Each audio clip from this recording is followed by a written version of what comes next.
السلام علیکم ورحمۃ اللہ وبرکاتہ۔ نحمده ونصلی ونسلم علی رسوله الکریم، اما بعد، فاعوذ باللہ من الشیطان الرجیم، بسم اللہ الرحمن الرحیم۔ قال النبی صلی اللہ تعالی علیہ وآلہ وسلم: من احب للہ وأبغض لله وعطى لله ومنع لله فقد استكمل الإيمان، أو كما قال صلی اللہ تعالی علیہ وآلہ وسلم۔ غوث اعظم بمن بے سر و ساما مدد، قبلہ دین مدد، کعبہ ایمان مدد، انتظار کرم تست من عینی را اے خدا، جو خدا بین و خدا دا مدد، بگرداب بلا افتاد کشتی، ضعیفان و شکستہ رات و پشتی، بحق کے خواجہ عثمان ہارون، مدد کن یا معین الدین چشتی، مدد کن یا معین الدین چشتی، مدد کن یا معین الدین چشتی۔ الصلاۃ والسلام علیک یا رسول اللہ، الصلاۃ والسلام علیک یا نبی اللہ، الصلاۃ والسلام علیک یا حبیب اللہ، وعلی آلک واصحابک یا نور اللہ، صلی اللہ تعالی علیہ وسلم۔ الحمدللہ، سواد اعظم اہل سنت و جماعت کی عالمگیر تحریک سنی دعوت اسلامی مالیگاؤں کے زیر اہتمام ہر ہفتہ جو ہفتہ واری اجتماع جامع مسجد یا رسول اللہ مرکز سنی دعوت اسلامی مالیگاؤں پر ہوتا تھا، چونکہ لاک ڈاؤن کی وجہ سے اب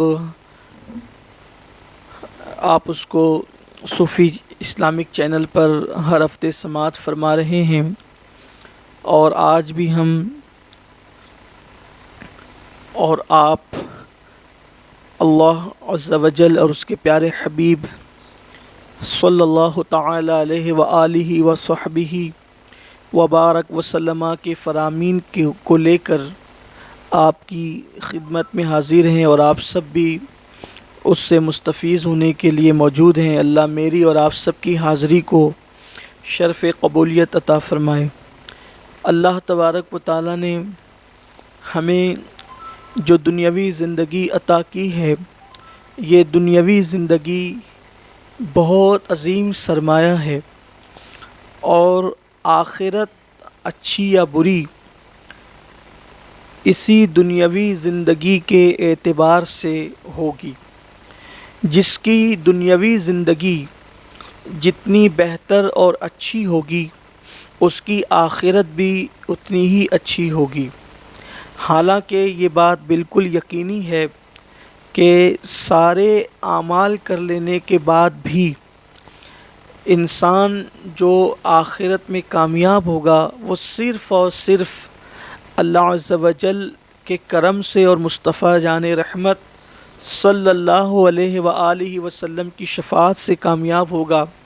لیکن چونکہ دنیا عالم اسباب ہے اور ہمیں حکم دیا گیا ہے کہ ہم نیک عمل کریں، یہاں تک فرمایا اللہ کے حبیب صلی اللہ علیہ وآلہ وسلم نے الدنیا مزرعۃ الآخرہ، کہ دنیا آخرت کی کھیتی ہے۔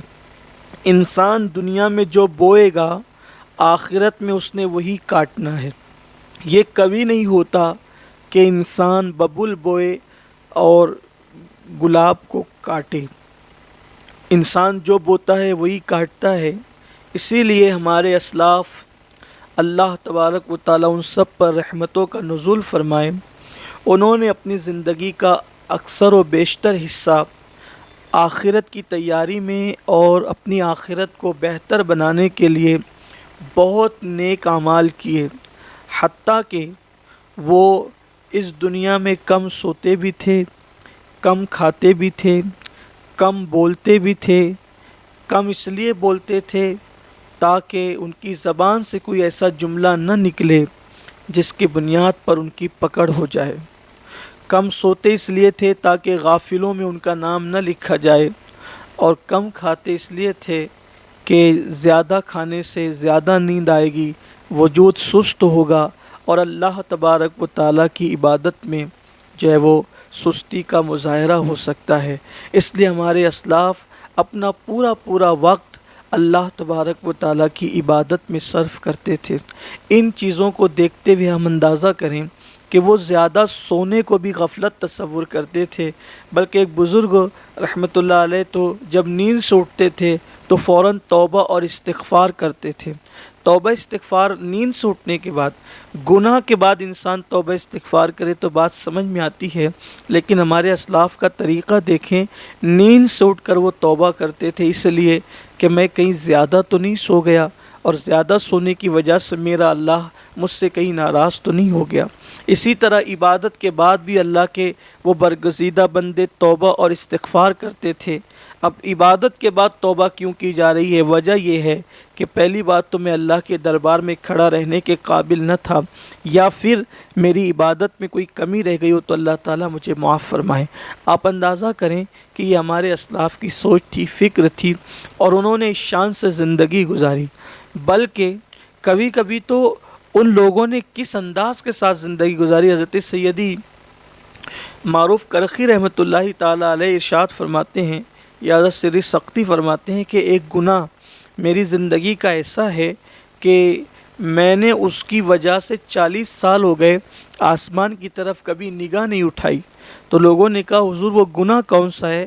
تو فرمایا کہ بازار میں میری دکان تھی اور سب کی دکانیں جل گئی، کسی نے آ کر کے مجھ سے کہا کہ آپ کی دکان باقی ہے، تو میں نے اس پر خوشی سے الحمدللہ کہا۔ بس اسی بنیاد پر میں نے شرم اور حیا کی وجہ سے 40 سال ہو گئے آسمان کی طرف نگاہ نہیں اٹھائی۔ تو لوگوں نے کہا حضور یہ کون سا گناہ تھا؟ آپ نے اپنی دکان بچنے پر اللہ کا شکر ادا کیا۔ فرمایا مجھے اپنی دکان کے بچنے پر تو خوشی تھی، لیکن دوسروں کی دکان جلنے پر غم نہ تھا، افسوس نہ تھا۔ یہ گناہ میری زندگی کا ایسا ہے، اس کی وجہ سے 40 سال بیت گئے، میں نے کبھی آسمان کی طرف نگاہ نہیں اٹھائی۔ میرے پیارے آقا صلی اللہ تعالیٰ علیہ وآلہ وسلم کے پیارے دیوانوں، کیا اس تناظر میں، ان تعلیمات کی روشنی میں ہم اپنے آپ کو دیکھتے ہیں؟ ہماری زندگی کیا ہے؟ ہمارے شب و روز کیا ہے؟ آئیے اصل عنوان کی طرف آتے ہیں۔ تو ہم یہ جو دنیا میں آئے ہیں، اسی دنیا کی زندگی پر آخرت کی زندگی کا انحصار ہے۔ یہاں جو کریں گے آخرت میں وہی پائیں گے، اور انسان نے جو کچھ کیا اس کے لیے وہی ہے۔ بلکہ اگر انسان دنیا میں برا کرے گا تو بھی اس کے لیے برائی ہے، انسان غافل رہے گا تو بھی اس کے لیے پچھتاوا اور افسردگی ہے۔ کاش کہ آج اس دنیا کے اندر اللہ نے جو ہمیں زندگی دی ہے، اس کو غنیمت جان کر ہم اللہ کو راضی کریں، اللہ کی عبادت کریں، اللہ تبارک و تعالیٰ کو راضی کرنے کے لیے تگ و دو کریں۔ اللہ اکبر۔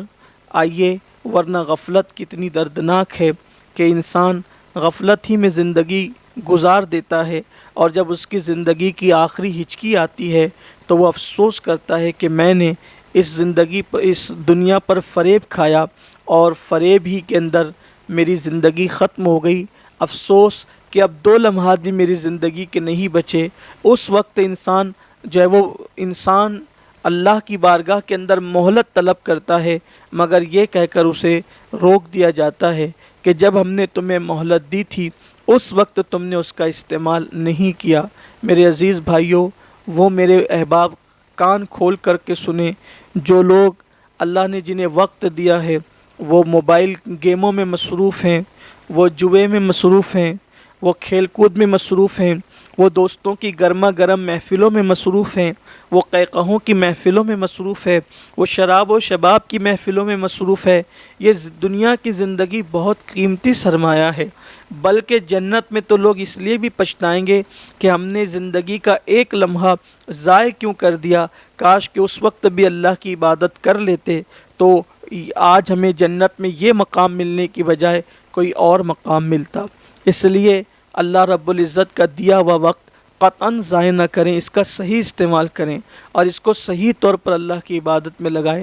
بلکہ بات آئی ہے تو اپنے عنوان پر آنے سے پہلے عرض کروں کہ ایک بزرگ فرماتے ہیں کہ میں اپنے دوست کی قبر پر گیا اور میں نے دعا کی کہ اللہ اس کے احوال سے مجھے باخبر فرما۔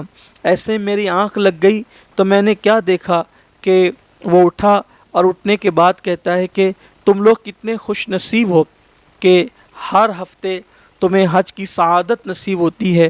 تو میں نے کہا ہر ہفتے کوئی حج کیسے کر سکتا ہے؟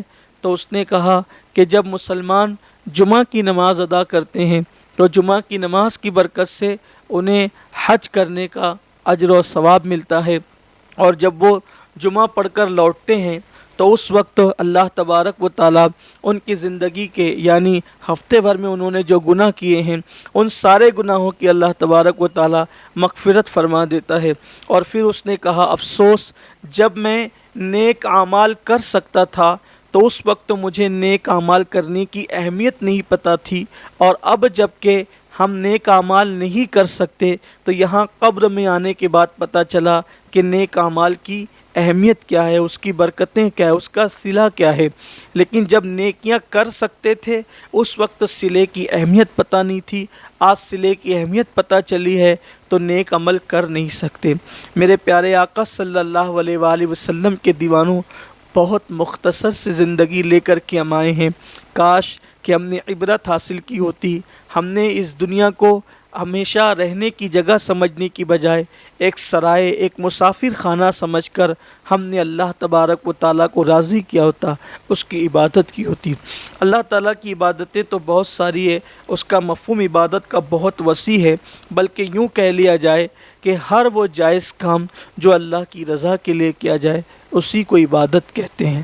حتیٰ کہ راستے سے تکلیف دینے والی چیز کو ہٹا دے اللہ کے لیے تو یہ بھی عبادت ہے، کانٹے ہٹا دے یہ بھی عبادت ہے، پتھر ہٹا دے راستے سے یہ بھی عبادت ہے، اسی طرح کسی کو پانی پلا دے یہ بھی عبادت ہے، اللہ کے لیے کسی کو دیکھ کے مسکرا دے یہ بھی عبادت ہے، حتیٰ کہ کسی کو آدھی کھجور تھما دے اللہ کے لیے یہ بھی عبادت ہے۔ بلکہ ایک مرتبہ ایک سائل آیا، ام المومنین اماں عائشہ صدیقہ سلام اللہ علیہا کے سامنے، اس نے کہا مجھے کچھ عنایت فرمائیں، تو آپ کے ہاتھ میں کھجور تھی، آپ نے آدھی اس کے ہاتھ میں دے دی، اور جب آدھی لے کر وہ چلا گیا تو لوگوں نے عرض کیا امی جان یہ آدھی کھجور کا کیا ہے؟ فرمایا کیا تو نے قرآن نہیں پڑھا؟ اللہ فرماتا ہے فَمَن يَعْمَلْ مِثْقَالَ ذَرَّةٍ خَيْرًا يَرَهُ وَمَن يَعْمَلْ مِثْقَالَ ذَرَّةٍ شَرًّا يَرَهُ، ایک ذرے کے برابر نیکی کی ہوگی تمہیں وہ بھی دکھایا جائے گا، اور ایک ذرے کے برابر برائی کی ہوگی تمہیں وہ بھی دکھایا جائے گا، یعنی اس کا صلہ دیا جائے گا۔ فرمایا کہ جب ذرے برابر نیکی کی جب اس کا صلہ ملے گا تو اس آدھی کھجور کے اندر تو کئی ذرات موجود ہے، پھر اس کا صلہ کیوں نہ ملے گا؟ تو انسان اگر آدھی کھجور دے کر ہی اللہ تبارک و تعالیٰ کو راضی کر سکتا ہے تو یہ بھی اللہ کے نزدیک بہت بڑی عبادت ہے۔ لیکن آئیے اللہ کے نزدیک سب سے بڑی عبادت کیا ہے؟ اب اس کی طرف ہم چلتے ہیں۔ اللہ کے نزدیک سب سے بڑی جو عبادت ہے وہ ہے اللہ کے لیے کسی سے محبت کرنا۔ ایک حدیث پاک میں آتا ہے کہ اللہ تعالیٰ نے جب حضرت موسیٰ علیہ السلام کوہ طور پر تشریف لے گئے تو اللہ نے فرمایا موسیٰ تم نے میرے لیے کیا کیا؟ حضرت موسیٰ علیہ السلام نے عرض کیا مولا میں نمازیں پڑھتا ہوں تیرے لیے، روزے رکھتا ہوں تیرے لیے، دعوت و تبلیغ کا کام کرتا ہوں اس جو ہے وہ ایسی قوم کے اندر، ضدی قوم کے اندر تیرے لیے، ساری چیزیں تو میں تیرے ہی لیے کرتا ہوں۔ جواب آیا موسیٰ یہ سب چیزیں آپ اپنے لیے کرتے ہیں۔ تو حضرت موسیٰ کلیم اللہ علیہ السلام نے پھر پوچھا مولا تو ہی بتا اب میں تیرے لیے کیا کروں؟ تو اللہ نے فرمایا موسیٰ میری خاطر کسی سے محبت کر، یہ عمل خالص میرے لیے ہے۔ یعنی اللہ کے نزدیک کسی سے صرف اللہ کے لیے محبت کرنا یہ کتنی بڑی چیز ہے۔ یعنی کہ کسی سے کوئی خونی رشتہ نہ ہو، کسی سے کوئی علاقائی رشتہ نہ ہو، نسبی رشتہ نہ ہو، کوئی ذاتی مفاد وابستہ نہ ہو، کاروباری رشتہ نہ ہو، صرف اس لیے کہ یہ اللہ کا بندہ ہے، اللہ کے لیے محبت کرنا۔ سیدنا عمر ابن خطاب رضی اللہ تعالیٰ عنہ فرماتے ہیں کہ قیامت کے دن اس کے درجات سب سے زیادہ بڑے ہوئے ہوں گے جنہوں نے لوگوں سے صرف اللہ کے لیے محبت کی ہوگی۔ اور ایک حدیث پاک میں بھی آیا ہے، مفہوم حدیث ہے کہ قیامت کے دن کچھ لوگوں کو عرش کے سائے میں رکھا جائے گا، تو وہ لوگ ہوں گے جو ملتے تھے تو اللہ کے لیے اور جدا ہوتے تھے تو اللہ کے لیے۔ اور ایک حدیث پاک میں آتا ہے کہ قیامت کے دن جب سب لوگوں کا حساب و کتاب ہو رہا ہوگا تو کچھ لوگ ایسے ہوں گے جن کو نور کے منبر پر بٹھایا جائے گا اور ان کا کوئی حساب نہیں ہوگا، تو لوگ دیکھ کر کے پوچھیں گے یہ کون نبی ہیں اور کون شہید ہیں کہ جن کو یہاں اس شان سے بٹھایا گیا اور میدان محشر کی تکلیف اور پریشانیوں سے یہ محفوظ و مامون ہے۔ تو اس وقت کہا جائے گا نہ یہ کوئی نبی ہے نہ یہ کوئی شہید ہیں، بلکہ یہ وہ لوگ ہیں جو اللہ کے لیے دوستی کرتے تھے اور اللہ ہی کے لیے دشمنی کرتے تھے، محبت بھی کرتے تھے اللہ کے لیے اور کسی سے دشمنی بھی کرتے تھے اللہ کے لیے۔ اس لیے اللہ تبارک و تعالیٰ نے ان کو یہ مرتبے عطا فرمائے ہیں۔ آج یہ چیز، یہ سنت کریمہ آقا کریم رؤوف الرحیم صلی اللہ علیہ وآلہ وسلم کی اور حضور علیہ السلام کے بعد صحابہ کی یہ سنت کہ اللہ کے لیے محبت کرنا، یعنی جس سے کوئی مفاد وابستہ نہ ہو اس سے بھی صرف اس لیے محبت کرنا کہ اللہ اور اس کے رسول نے محبت کرنے کا حکم دیا ہے۔ بلکہ آئیے ہمارے اسلاف بزرگان دین رضوان اللہ تعالیٰ علیہ مجمعین اللہ کے لیے کیسے محبت کرتے تھے اور ان کا انداز کیا تھا۔ آج تو بڑا عجیب دور آ گیا ہے کہ لوگ اگر کسی کو سلام بھی کرتے ہیں تو پہچان والوں کو سلام کرتے ہیں۔ بلکہ ایک مرتبہ ایک شخص نے ایک صحابی کو نام لے کر او فلاں صاحب سلام کیا، تو انہوں نے فرمایا اللہ کے رسول نے سچ کہا۔ تو کسی نے کہا کہ کیا بات ہے؟ فرمایا کہ آقا علیہ السلام نے فرمایا جب لوگ صرف پہچان والوں کو سلام کریں تو سمجھ لینا کہ قیامت قریب آ گئی، یعنی سلام کرنے میں پہچان کا لحاظ رکھا جائے۔ حالانکہ سلام کے متعلق فرمایا من عرفت ولم تعرف، کہ سلام اس کو بھی کرو جس کو پہچانتے ہو اور اس کو بھی کرو جس کو نہیں پہچانتے ہو۔ اب آپ اندازہ کریں کہ جب آج کا انسان سلام کرنے میں پہچان دیکھتا ہے تو احسان کرنے میں وہ کتنی پہچان دیکھتا ہوگا۔ حالانکہ سلام ہو یا احسان ہو تو پھر آپ نے پہچان کے لیے کی، اللہ کے لیے کہاں کی؟ اللہ کے لیے جو عمل ہو آپ جانتے ہو یا نہ جانتے ہو، اگر آپ کو مومن ہے تو اس کو سلام کرنا چاہیے، اور احسان تو کسی بھی انسان پر آپ کو کرنا چاہیے۔ میرے پیارے آقا صلی اللہ علیہ وآلہ وسلم کے دیوانوں، آئیے میں آپ کو بتاؤں کہ کس طریقے سے ہمارے بزرگوں کا انداز تھا۔ ایک مرتبہ شیخ ابو الحاشم صوفی رحمۃ اللہ علیہ ایک اپنے مریدوں کے ساتھ جنگل میں کہیں تشریف لے جا رہے تھے۔ اچانک سے ایک آدمی ان کو نظر آیا، آپ نے اس کو سلام کیا، اس نے سلام کا جواب دیا اور پھر گفتگو ہونے لگی اور بہت دیر تک دونوں کی گفتگو ہوتی رہی۔ شیخ ابو الحاشم صوفی نے اپنا توشہ دان کھولا اور کھول کر اس دسترخوان بچھایا اور اس اجنبی مسافر کو کھلایا، اور پھر کھاتے وقت بھی بہت باتیں ہوئی۔ مریدوں کو ایسا لگا جیسے حضرت کا، پیر و مرشد کا بہت گہرا اور پرانا دوست ہے جو بہت دنوں کے بعد حضرت کو ملا ہے۔ جب وہ کھانا کھا کر چلا گیا تو لوگوں نے بہت انہماک سے باتیں ہو رہی تھی، گفتگو ہو رہی تھی، بات چیت ہو رہی تھی، کھانا کھلایا گیا تھا، پانی پلایا گیا تھا، اس کو بہت احترام سے رخصت کیا گیا تھا، روکا بھی تھا احترام سے، رخصت بھی کیا تھا احترام سے۔ تو شیخ ابو الحاشم صوفی سے مریدوں نے پوچھا حضور یہ کون تھے جس سے آپ اتنے انہماک سے اور دلچسپی سے گفتگو کر رہے تھے، جنگل میں کھانا بھی کھلایا، پانی بھی پلایا، احترام سے رخصت کیا؟ انہوں نے فرمایا واللہ، یعنی اللہ کی قسم، یہ کون تھا اس کو میں نہیں پہچانتا، یہ کون تھا میں اس کو نہیں پہچانتا۔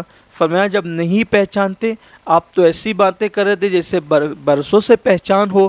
فرمایا اسی کا نام تصوف ہے، تعلیمات تصوف اسی کا نام ہے کہ کوئی اجنبی بھی ملے تو ہم اس سے ایسے ملیں، ایسے بات کریں جیسے برسوں پرانی اس سے ہماری ملاقات ہے، اور اس کے ساتھ حسن سلوک کریں۔ آپ اندازہ فرمائیں میرے پیارے آقا صلی اللہ علیہ وآلہ وسلم کے پیارے دیوانوں، ہم اولیاء کرام اور صوفیاء اسلام کی باتیں تو بہت کرتے ہیں، کیا ہمارے اندر یہ چیزیں موجود ہے؟ نہیں، اور ہرگز نہیں۔ تو آپ مجھے بتائیں کہ ہم نے ایسا کیا ہے گویا کہ چھلکے کو لے لیا ہے اور ہم نے گودے کو یعنی مغز کو چھوڑ دیا ہے۔ ہم نے یہی کیا ہے، چند رسومات کو اپنایا اور اس کے بعد بہت ساری چیزوں کو ہم نے فراموش کر دیا۔ میرے پیارے آقا صلی اللہ علیہ وآلہ وسلم کے پیارے دیوانوں، تو آئیے آج کا ہمارے اجتماع کا، ہفتہ وار اجتماع کا خصوصی پیغام یہی ہے کہ ہم اللہ کی مخلوق سے اللہ کے لیے محبت کریں، اللہ کے لیے پیار کریں، یہی ہمارے بزرگوں کا فرمان ہے۔ اور یاد رکھنا، جب کوئی بندہ اللہ کے لیے محبت کرتا ہے تو پھر اللہ تبارک و تعالی اپنی مخلوق میں اس کو محبوب بنا دیتا ہے۔ اور اگر کوئی بندہ اللہ کے بندوں کا دل دکھاتا ہے، چاہے فعل سے، چاہے عمل سے، چاہے قول سے، یعنی کوئی ایسا کام کرے جس سے دل دکھے، ایسی بولی بولے جس سے دل دکھے، یا ایسا اشارہ کرے جس سے دل دکھے، قول، فعل، زبان، جس طرح بھی آپ کسی کا دل دکھائیں، تو یاد رکھنا صوفیاء کرام علیہم الرضوان فرماتے ہیں اس وقت تک کسی بھی انسان کی زندگی کا زوال شروع نہیں ہوتا، کوئی انسان ترقی سے تنزلی یعنی گراوٹ کی طرف نہیں آتا جب تک وہ کسی بندے کا دل نہ دکھائے۔ دل دکھانا اتنی بڑی نحوست ہے، اتنا بڑا گناہ ہے کہ اس سے بڑے بڑے انسان جو ہے وہ تباہی اور بربادی کے دہانے پر پہنچ جاتے ہیں۔ اور دل خوش کرنا اور دعائیں لینا ایسا ہے جس کی بنیاد پر جو ہے وہ گرے پڑے لوگ بہت عروج اور بلندی پر پہنچ جاتے ہیں۔ یقیناً لاک ڈاؤن کے ایام ہے، اس وقت دروازے پر بار بار غریب مفلس آتے ہوں گے، دے دے کر لوگ تھک گئے ہوں گے، لیکن لوگ اب لوگوں کے سامنے تیوریاں بھی چڑھا رہے ہوں گے۔ بہت سارے اللہ کے بندے ایسے ہیں جن کو دینا اچھا لگتا ہے، بھوکے رہ کے کھلانا اچھا لگتا ہے، لیکن کچھ ایسے بھی ہیں کہ جن لوگوں کو دینا بہت جو ہے وہ برا محسوس ہوتا ہے، بڑی تکلیف ہوتی ہے، اور وہ لوگوں کے ساتھ بڑی بدسلوکی کرتے ہیں۔ یاد رکھیے، اگر اپنے دروازے پر کوئی آئے ہم اس کو دے سکتے ہیں تو دے دیں، ورنہ اچھی بات کہہ کر رخصت کر دیں، کیونکہ اچھی بات کہہ کے رخصت کرنے پر بھی اللہ صدقے کا ثواب عطا فرماتا ہے۔ بلکہ صدقہ دے کر دل دکھانا اس سے بہتر یہ ہے کہ نہ دے کر دل خوش کر کے، اچھی بات کر کے دل خوش کر کے رخصت کر دینا، اس میں زیادہ صلہ ہے۔ جو صدقہ دے کر کے دل دکھائے اور دل کو تکلیف پہنچائے، اس سے تو بہتر تھا کہ نہیں دیتا اور اچھی بات کہہ کر اس کا دل خوش کر دیتا۔ آئیے اس سلسلے میں ایک عبرت آموز حکایت بیان کی جائے اور اس کے بعد ہماری محفل مکمل ہو جائے اور اختتام کو پہنچے۔ عام طور پر بچے یا عورتیں یا گھر کے مرد یا بوڑھی عورتیں آنے والوں کو یقیناً بہت بری نظر سے دیکھتے ہیں۔ یاد رکھیے، اگر کوئی مجبور ہو کر ہمارے دروازے پر آیا ہے تو اسے بری نظر سے نہیں دیکھنا چاہیے۔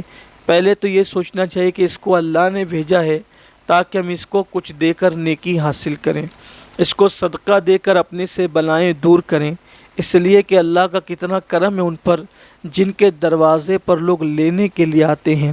اگر اللہ لینے کے لیے نہ بھیجتا اور آپ کو مانگنے والا بنا دیتا تو آپ اور ہم کیا کر لیتے؟ اس کا کتنا بڑا کرم ہے کہ اس نے ہمیں مانگنے والوں کی صف میں نہیں کیا بلکہ دینے والوں کی صف میں کھڑا کیا۔ یہ کتنا بڑا اس کا احسان ہے، اس پر ناراض نہیں ہونا چاہیے۔ کچھ لوگ تو میں دیکھ رہا ہوں کہ بہت دے رہے ہیں اور خاموشی سے دے رہے ہیں، اور دینے کے بعد وہ شکر بھی ادا کر رہے ہیں کہ اللہ نے ہمیں دینے والا بنایا۔ لیکن کچھ ایسے بھی لوگ ہیں جو دیتے بھی کم ہے یا نہیں دیتے، اور پھر گالیاں اور دل دکھانا اور بے عزتی کرنا اور رسوا کرنا، یہ ساری چیزیں یاد رکھیے ہمارے مذہب کی یہ تعلیم قطعاً نہیں ہے۔ بلکہ اگر اسی پر گفتگو ہو تو کافی وقت چاہیے۔ ہمارے بزرگوں کا تو حال یہ تھا کہ کوئی مانگنے کے لیے آیا نہیں تھا دینے کے لیے تو گھر کی چیزیں گروی رکھ کر کے جو ہے وہ سائل کو دیا۔ بلکہ حضور اکرم صلی اللہ علیہ وآلہ وسلم کا جو اکثر قرضہ آپ نے اکثر احادیث میں سنا ہوگا اور سیرت میں پڑھا ہوگا کہ حضور علیہ السلام کا فلاں یہودی جو ہے وہ حضور علیہ السلام پر فلاں یہودی کا قرضہ تھا، فلاں یہودی کا قرضہ تھا، تو آخر جس کے پیٹ پر جو ہے وہ 2 پتھر بندھے ہوتے تھے اور جس کے گھر میں 3 مہینے چولہا نہیں جلتا تھا، اس کو قرضہ لینے کی ضرورت کیوں پیش آتی؟ یہ قرضہ تو آدمی اپنی ضرورت پر لیتا ہے، حضور علیہ السلام کیوں قرضہ لیتے تھے؟ حضور اکرم صلی اللہ علیہ وآلہ وسلم کا اکثر قرضہ اس لیے ہوتا تھا، اس کی وجہ یہ ہے کہ جو حضور کی آمدنی آتی تھی وہ فوراً غریبوں میں، مسکینوں میں، یتیموں میں، ضرورت مندوں میں تقسیم ہو جاتی تھی۔ وہ تقسیم ہونے کے بعد جب مزید لوگ مانگنے کے لیے آتے تو اللہ کے رسول علیہ الصلاۃ والتسلیم اب اس کو نہ کہنے کی بجائے کسی سے قرضہ لیتے اور اس کی جھولی بھر دیتے، یا کسی دکاندار کے پاس جاتے فرماتے اس کو جو لگ رہا ہے وہ دے دو، وہ میں ادا کر دوں گا۔ اس طرح سے آقا کریم صلی اللہ علیہ وسلم پہ قرض ہوتا تھا۔ اکثر و بیشتر قرض کی وجوہات یہی ہے اگر آپ باریکی کے ساتھ دیکھیں تو۔ میرے پیارے آقا صلی اللہ علیہ وآلہ وسلم کے دیوانوں، آج اللہ تعالیٰ نے اگر دیا ہے تو اس کا شکر ہونا چاہیے اور لوگوں کی مدد اور امداد کرنا چاہیے۔ تو عرض یہ کر رہا تھا جب کوئی آئے تو اس کے ساتھ اچھا سلوک ہو، اس کا دل نہ ٹوٹے، اس کے دل کو تکلیف نہ ہو، اس کے دل کو اذیت نہ ہو، ان چیزوں کا ہمیں بھرپور خیال رکھنا چاہیے۔ تو میرے آقا صلی اللہ علیہ وسلم کے دیوانوں، بیان کیا جاتا ہے کہ ایک مرتبہ کا واقعہ ہے کہ عید کا دن تھا اور عید کے دن ایک مالدار شخص جس کو اللہ تعالیٰ نے بہت دولت سے اور مال سے اور بڑے کاروبار سے نوازا تھا، خدا نے سب کچھ دے رکھا تھا، اور اس کی شادی ہوئی تھی، اور شادی کے بعد شاید اس کی زندگی کی یہ پہلی عید تھی، اور عید کے دن وہ اپنی بیوی کے ساتھ دسترخوان بچھا کر کے بیٹھا، اور جیسے ہی پہلا لقمہ وہ اپنے منہ میں ڈالنے لگا اس وقت باہر سے آواز آئی، ہے کوئی جو مفلس اور غریب کو عید کے دن اللہ کے لیے کھانا کھلائے؟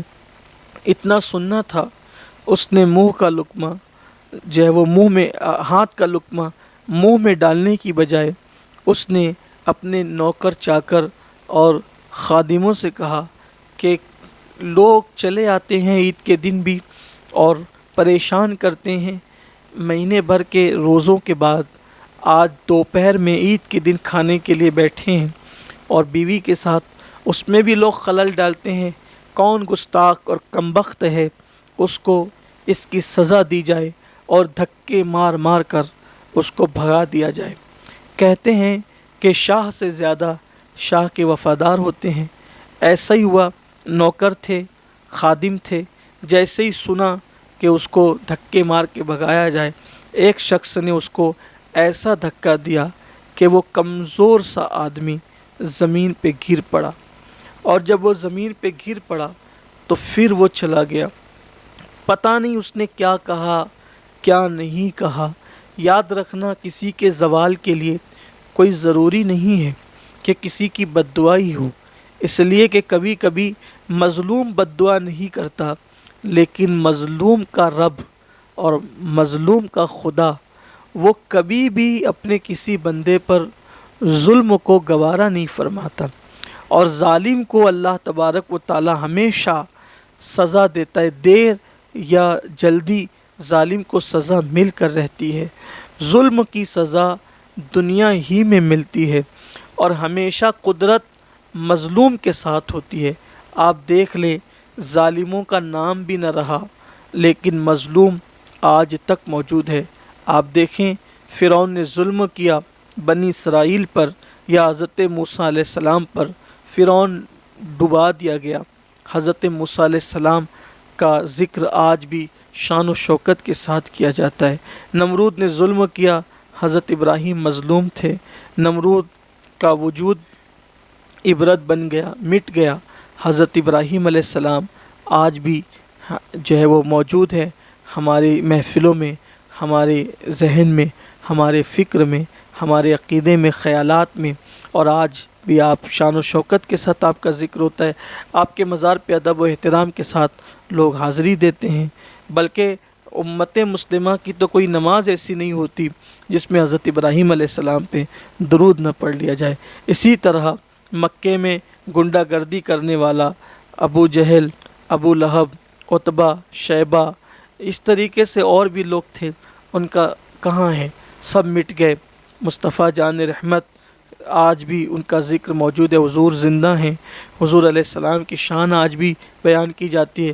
بلال حبشی جن پر ظلم ہوتا تھا، مغیرہ ظلم کرتا تھا، ولید ابن مغیرہ ظلم کرتا تھا، اور دیگر لوگ، آج بلال حبشی شان کے ساتھ مسلمانوں کی محفلوں کی زینت ہے اور تاریخ کا حصہ ہے۔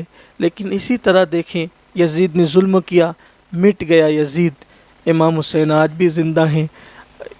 جب بھی ظلم ہوگا ظالم مٹے گا، اور مظلوم جس نے اللہ کے لیے صبر کیا ہے اس کا ذکر موجود ہوگا۔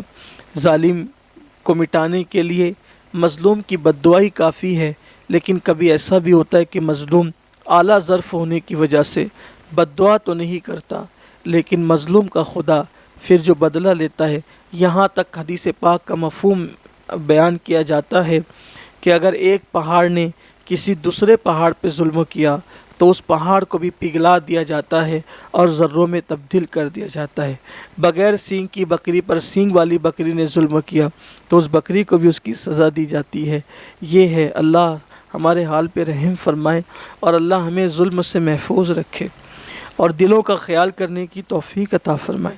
ظلم صرف یہی نہیں کہ ہم کسی کو ماریں، ظلم صرف یہی نہیں کہ ہم کسی کو طعنہ زنی کریں، ظلم صرف یہی نہیں کہ معاذ اللہ ہم کسی کو گالی دیں، ظلم یہ بھی ہے کہ ایک آدمی جس مسند پر بیٹھنے کا حقدار تھا، ہم نے اس کو اس مسند پر محفل میں نہیں بٹھایا، اور اس مسند پر ہم نے اس کو بٹھایا جو حقدار نہیں تھا، یہ بھی حقدار پہ ظلم ہے۔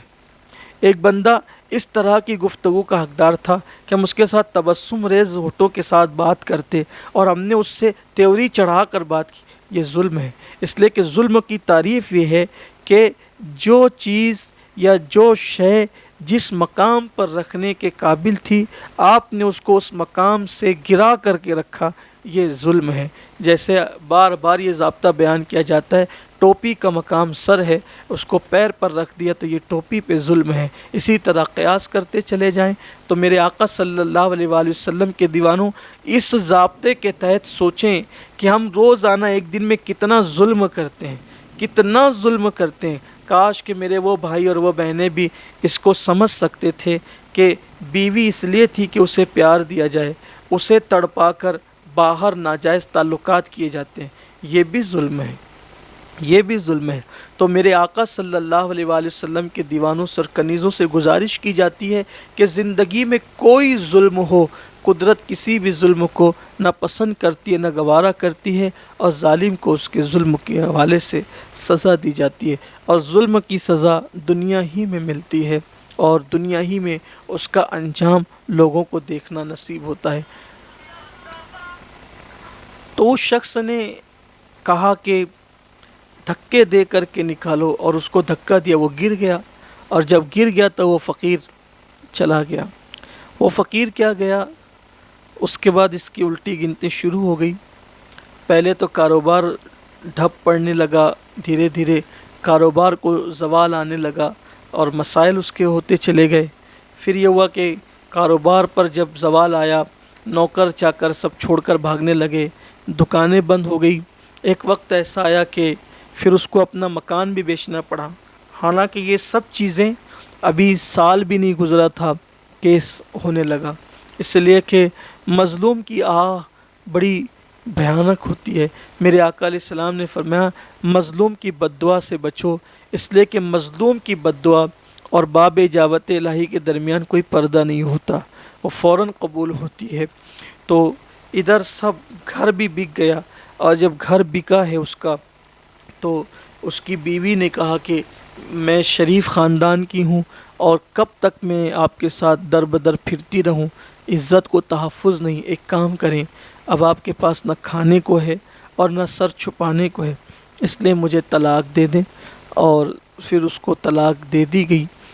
وہ گئی ماں کے گھر، اور پھر اس نے عدت گزاری، اور عدت گزارنے کے بعد ایک سوداگر کے یہاں سے اس کو رشتہ آیا، اور جب رشتہ آیا تو اس کی شادی کر دی گئی۔ پھر اس کی شادی ہو گئی۔ خدا کا کرنا یہ کہ پھر پوری آن بان شان کے ساتھ اپنی رحمتوں کو لٹاتا ہوا ماہ رمضان شریف پھر آیا۔ ماہ رمضان شریف کی بہاریں اپنے پورے شباب پر تھی، اور پھر ماہ رمضان شریف جب رخصت ہوا تو خوبصورت عید کا دن چھوڑ گیا۔ جیسے عید کا دن آیا تو اتفاق کی بات یہ کہ خوبصورت مکان تھا، خوبصورت شوہر تھا، خوبصورت دسترخوان تھا، اور لذیذ اور خوبصورت کھانے دسترخوان پر بکھرے ہوئے تھے۔ ایسے میں ایک سائل کی صدا آئی، ہے کوئی اللہ کے لیے بھوکے کو کھلانے والا؟ دونوں کے ہاتھ کا پہلا لقمہ منہ کی طرف بڑھ رہا تھا۔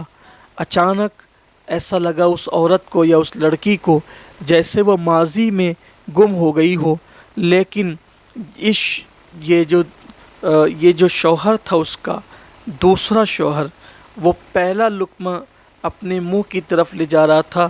اس نے لقمے کو ہٹا کر کے اپنے نوکروں سے کہا، دیکھو کون بھوکا ہے، جاؤ اور یہ کھانا اس کو دے دو۔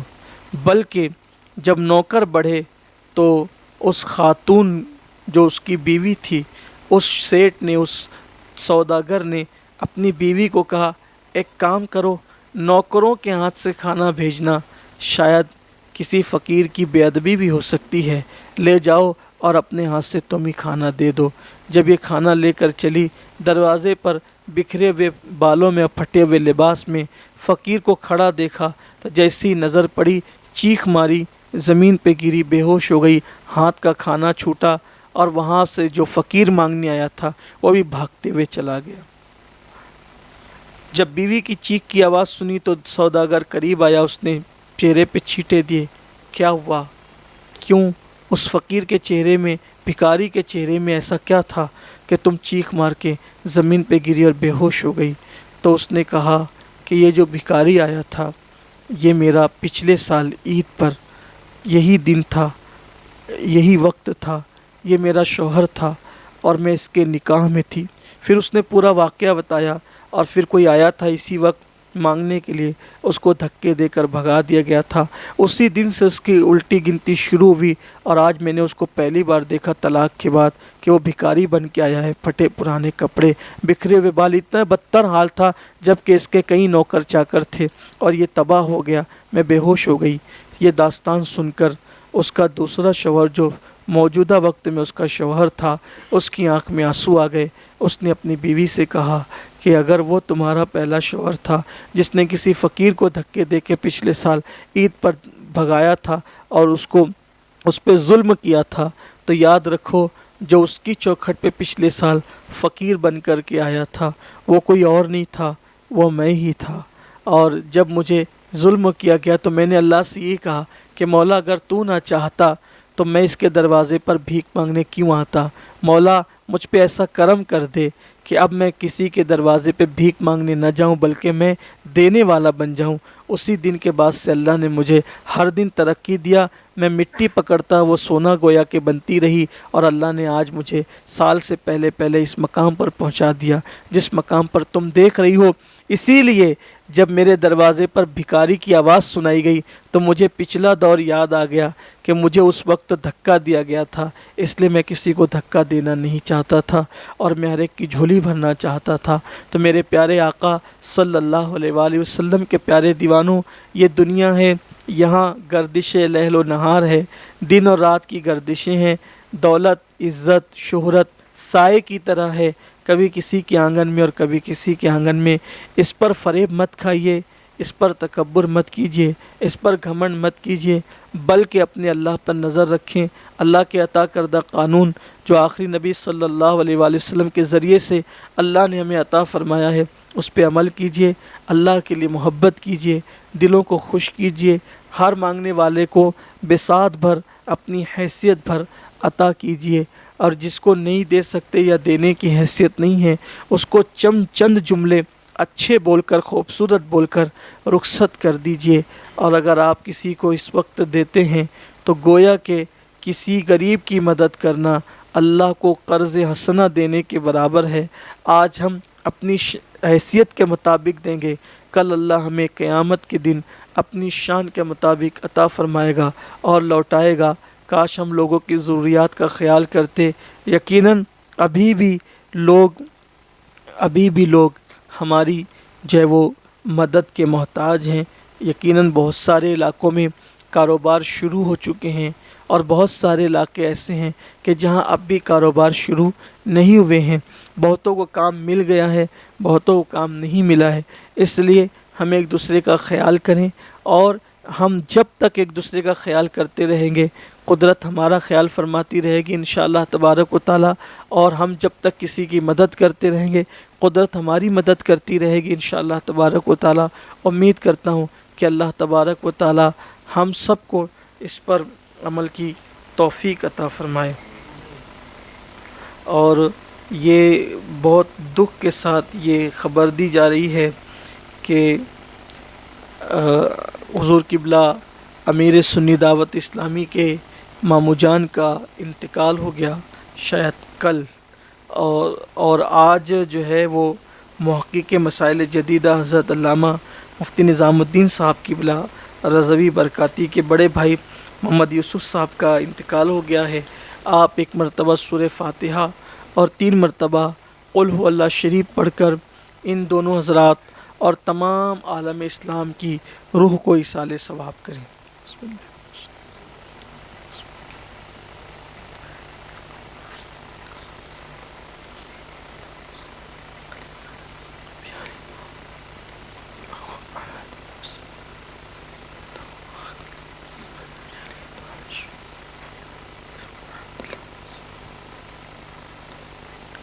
اللهم صل وسلم وبارك على حبيبه وآله وأصحابه أجمعين۔ ربنا آتنا في الدنيا حسنة وفي الآخرة حسنة وقنا عذاب النار۔ إن الله وملائكته يصلون على النبي يا أيها الذين آمنوا صلوا عليه وسلموا تسليما۔ اللهم صل على سيدنا مولانا محمد معدن الجود والكرم وعليه الكرام أجمعين صلاة وسلام عليك يا جد الحسن والحسين وأفوض أمري إلى الله إن الله بصير بالعباد برحمتك يا أرحم الراحمين۔ بحق لا إله إلا الله محمد رسول الله صلی اللہ علیہ وسلم۔